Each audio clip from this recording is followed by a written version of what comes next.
What the fuck? পুলিশকে আবার বিশ্বাস করা সবথেকে বড় নোংরামি হইছে। বুঝতে পারছো? বলা ভাই সব রাখতে। আমরা আর বাইরে যাব না। ও এখন বের হবে। ও এখন বের হবে। আপনার ওয়াইফ হতে পারতো। আপনার বোন হতে পারতো। আপনার বাচ্চা হতে পারতো। ভাই একটু বুঝেন। 2000 মেয়ে জায়গায় 10টা মেয়েকে প্রতিনিধিত্ব করবে। ডান। তারা বলছে এটা তাদের প্রস্তাব ছিল। আপনি কেন এটা পুলিশদের প্রস্তাব ছিল? না।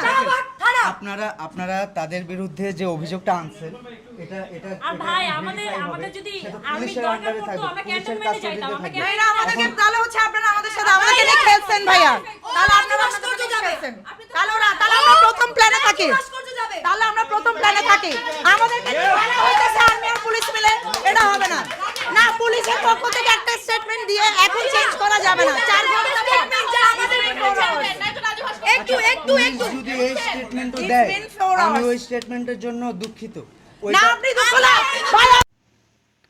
স্ক্রিনের ভিডিওতে আমরা যে দেখতে পারলাম সেই মেয়েটি তর্ক করতেছে সেনাবাহিনীর সাথে।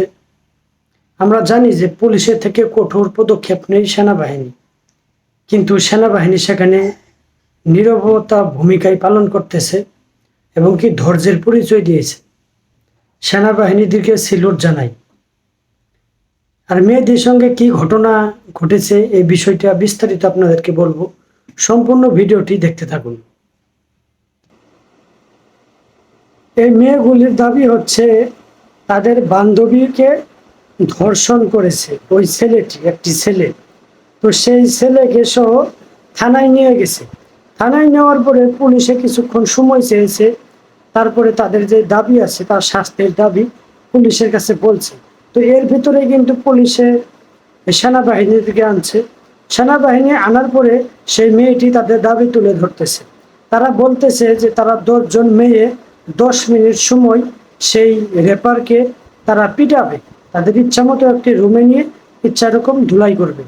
তো সেনাবাহিনী সেখানে যে ভূমিকা পালন করছে এবং কি তারা বলছে যে আইনের মতো কাজ করবে, এইভাবে দেওয়া এটা আইনের বাহিরে পড়ে যায়। তো তাকে যে বিচার করবে সেটা তো পুলিশ আছে, প্রশাসন আছে, আইন আছে, তারাই বিচার করবে। সেই মেয়েদের হাতে তুলে দেওয়া এটা আমার কাছে অযৌক্তিক মনে হয়। তো সেনাবাহিনী সেই ক্যাপ্টেন আসিফ সাহেব খুবই মারাত্মক একটি ভূমিকা পালন করছে, নীরবতা পালন করছে। এর জন্য কিন্তু তিনি সেনা প্রধানের কাছে পুরস্কৃত হয়েছেন এবং কি তার জন্য দোয়া কামনা করেছেন সেনাপ্রধান। সেনাপ্রধান যেই মহত্ব পরিচয় দিয়েছেন, যে ধৈর্যের পরিচয় দিয়েছেন, সেই পরিবেশে খুবই মারাত্মক একটি পরিবেশ। সেই মেয়েটি যে আচরণ করেছে সেনায়, এরকম আচরণ আমরা কখনো আশা করি না। তো সেই মেয়েটি কিন্তু পরবর্তীতে আবার ফেসবুক লাইভে এসে অর্থাৎ একটা ভিডিও ধারণ করে ফেসবুকে দিয়ে সোশ্যাল মিডিয়ার মাধ্যমে ক্ষমা চেয়েছে, যে সোশ্যাল মিডিয়ার মাধ্যমে সামাজিক যোগাযোগ মাধ্যমে সেনাদের সামনে, সেনা সদস্যের সামনে সেই যেরকম আচরণ করেছে, এই আচরণের পরিপ্রেক্ষিতে সে একটি ভিডিও ধারণ করে দিয়েছে এবং কি সেখানে সে ক্ষমা চেয়েছে। তো সেই মেয়েটি কিন্তু আসলে ব্যবহার দেখে মনে হয় না যে কোন ধরনের মেয়ে, আমার মনে হয় না যে ভালো মেয়ে। আপনাদের মতামতটি অবশ্যই কমেন্ট করে জানাবেন। চ্যানেলটি সাবস্ক্রাইব করে রাখবেন। ধন্যবাদ।